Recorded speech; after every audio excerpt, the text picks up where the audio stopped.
আসসালামু আলাইকুম। সবাই কেমন আছেন? আশা করি সবাই অনেক অনেক ভালো আছেন। আজকের পর্বে আপনাদেরকে তৈরি করে দেখাবো রমজান স্পেশাল মজাদার এই কলা আর দই দিয়ে লাচ্ছি।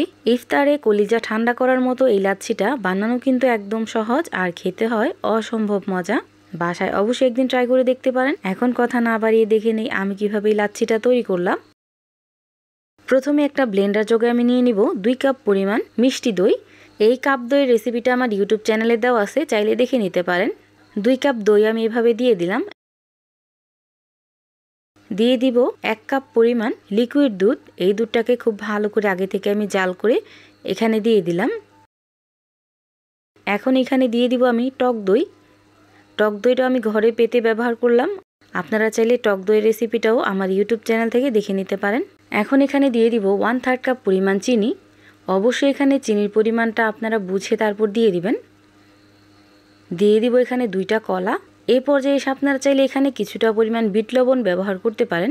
এটা একেবারে অপশনাল, চাইলে দিতে পারেন, না চাইলেও কোনো সমস্যা নেই।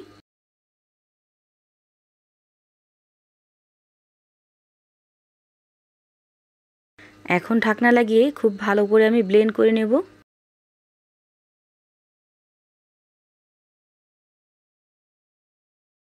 আর এই তো দেখতেই পাচ্ছেন খুব ভালোভাবে আমি ব্লেন্ড করে নিছি।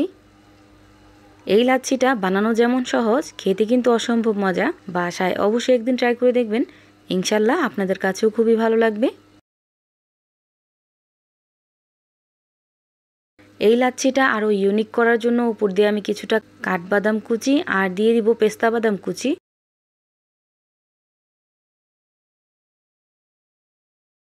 ইফতারের 5 মিনিট আগে তৈরি করে আপনারা চাইলে নর্মাল ফ্রিজে রেখে দিতে পারেন বা বরফ কুচি দিয়ে পরিবেশন করতে পারেন। আমি এখানে কোনো রকম বরফ কুচি ব্যবহার করলাম না, আপনারা চাইলে বরফ কুচি এখানে ব্যবহার করতে পারেন। এই ভিডিওটা আপনাদের কাছে কেমন লাগছে অবশ্যই কমেন্ট করে জানাবেন। সবাই ভালো থাকবেন, সুস্থ থাকবেন। আল্লাহ হাফেজ।